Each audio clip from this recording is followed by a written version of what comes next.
Start करें। करीब 38 साल मेरी उम्र हो गई है, 38 ईयर्स।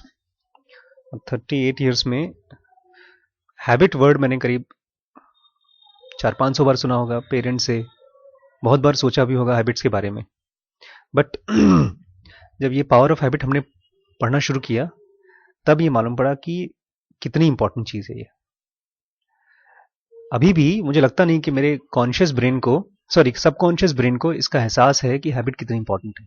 क्योंकि अगर सबकॉन्शियस ब्रेन को ये एहसास हो जाए कोई भी चीज़ कि बहुत इंपॉर्टेंट है, तो फिर आपको बहुत कॉन्शियसली जरूरत नहीं करनी पड़ती। वो अपने आप चीज़ों को करवाता है। तो हम लोग इन चैप्टर्स को इसलिए पढ़ रहे हैं ताकि हैबिट के बारे में हमारे ब्रेन में जो न्यूरॉन्स बन रहे हैं, जब हम कुछ सुनते हैं तो ब्रेन में जाकर के स्टोर होता है। वो स्टोर होने की जो जगह है वो न्यूरॉन्स है, ग्रे मैटर है। तो वो फाइल बड़ी होती जाए, बड़ी होती जाए, बड़ी होती जाए, और उससे हम उम्मीद करते हैं कि हमारा सबकॉन्शियस माइंड उसको भरता जाए और वो पकड़ ले। एक बार वो पकड़ लेगा तो फिर बाहर की दुनिया में जहां पर भी हैबिट बन रही है या जो हैबिट हमको बनानी है उसका प्रोसेस बहुत आसान हो जाएगा। मतलब मैं 500-600 बार भी कम बोल रहा हूं। बहुत बार हैबिट्स के बारे में समझाया जाता है, लेकिन फिर भी अच्छी हैबिट्स हमारी बनती नहीं है, और जो खराब हैबिट्स हैं वो अपने आप बन जाती हैं। मेरे देखिए इसमें एक बड़ा रोल स्कूल्स का और टीचर्स का भी है।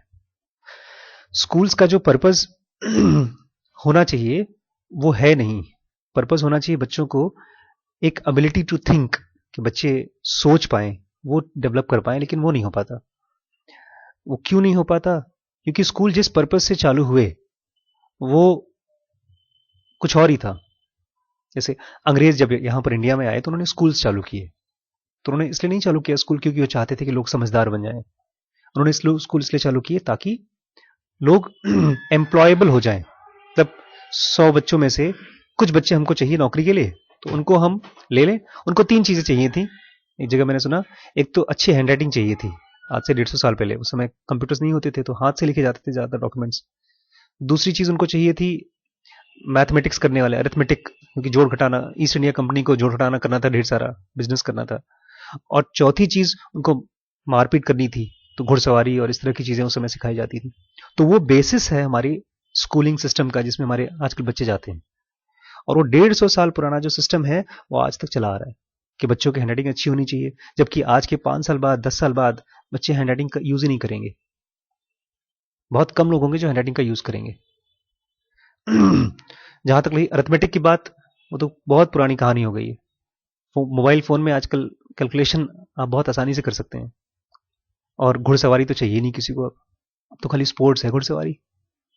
ऐसे ही आज जो हमारे स्कूल्स पढ़ा रहे बच्चों को, आज के 30-40 साल बाद वो सब स्पोर्ट्स हो जाएगा। मतलब इंग्लिश में किसकी हैंडराइटिंग अच्छी है, ये केवल कुछ कुछ बच्चे जाएंगे जिनको लिखना अच्छा लगता है, लेकिन फिर भी हम बच्चों को हैंडराइटिंग के पीछे से।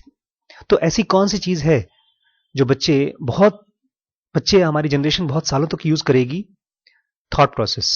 हमारे ब्रेन में थॉट्स कैसे बनते हैं और कैसे ये थॉट्स के ऊपर डोमिनेशन हो जाता है किसका? इमोशंस का।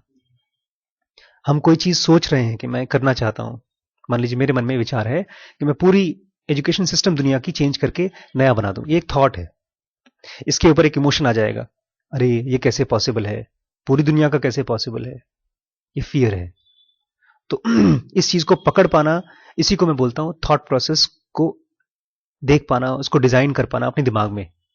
ये हम कंप्यूटर में कर लेते हैं, टाइप करना हो तो अपने थॉट्स को टाइप कर लेते हैं, लेकिन अपने ब्रेन के अंदर इसको कर पाना हमको बहुत मुश्किल है। इसकी कोई तकनीक सिखाई नहीं गई किसी को।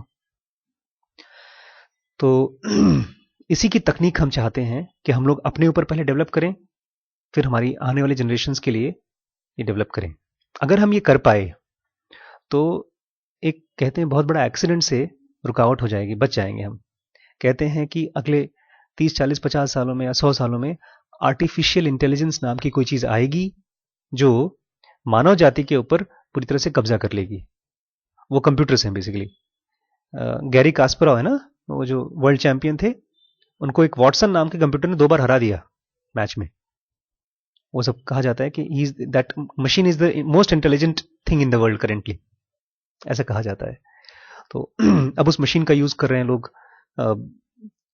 हॉस्पिटल्स में, शेयर मार्केट में, और ये जो बड़े बड़े मार्केट क्रैश हो रहे हैं, जैसे शेयर मार्केट का क्रैश हो रहा है, वो इसलिए हो रहा है बिकॉज हम मशीनों पे ज्यादा आश्रित होते जा रहे हैं, और मशीनें अपने हिसाब से चलती हैं। बहुत बड़ी मशीन, छोटी मशीन को तो हम हैंडल कर सकते हैं, लेकिन बहुत बड़ी मशीन जैसे बिजली चल रही है, अब बिजली का अगर कोई बहुत बड़ा नुकसान हो गया तो उसको ठीक करना बहुत आसान नहीं होगा, उसको बहुत टाइम लग सकता है खोजने के लिए मिस्टेक क्या है।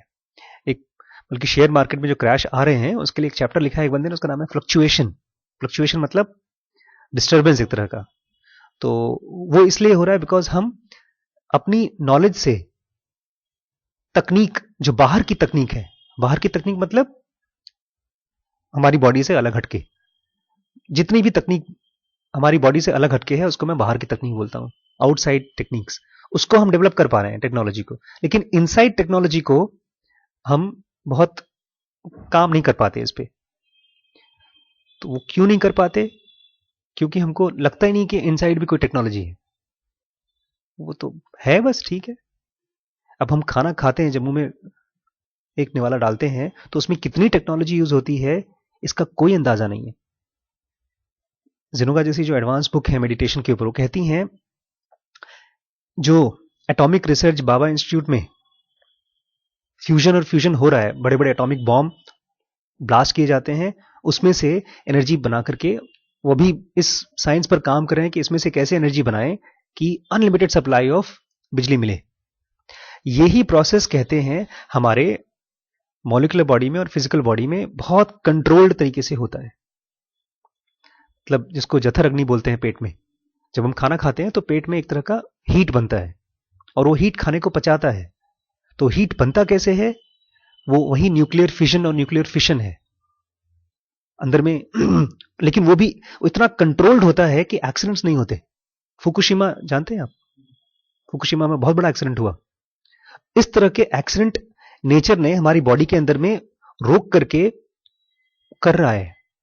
एक्सीडेंट नहीं होते लेकिन साइंटिफिक एक्टिविटीज होती है। इस चीज के ऊपर हमारा बहुत ध्यान नहीं जाता। तो जो हम लोग क्लासेस ले रहे हैं, मेरी इंटेंशन ये है कि हमारी जनरेशन, जो आने वाली जनरेशन है, वो बाहर की टेक्नोलॉजी को यूज करे, लेकिन उसको यूज करने के लिए वो अपनी बॉडी को इतना इवॉल्व कर ले, अपने ब्रेन को इतना इवॉल्व कर ले कि फिर वो मालिक रहेगा दुनिया का, फिर वो गुलाम नहीं रहेगा। आज उल्टा हो गया है, जितनी तकनीकें आती हैं उतने ही हम गुलाम होते जा रहे हैं। अगर फेसबुक आया तो फेसबुक हम लोगों को दुनिया से काट दे रहा है, अलग कर दे रहा है, जोड़ने के बजाय काट दे रहा है। व्हाट्सएप जब से मेरे घर में चालू है तब से मेरी उंगलियां दर्द करने लगी, और इतनी अननेसेसरी वीडियोस आते हैं और उसको देखना भी पड़ता है। डाउनलोड करो उसको, फिर देखो भी। तो टेक्नोलॉजी से कैसे बचें, ये भी एक इंपॉर्टेंट क्वेश्चन है जो हम इन क्लास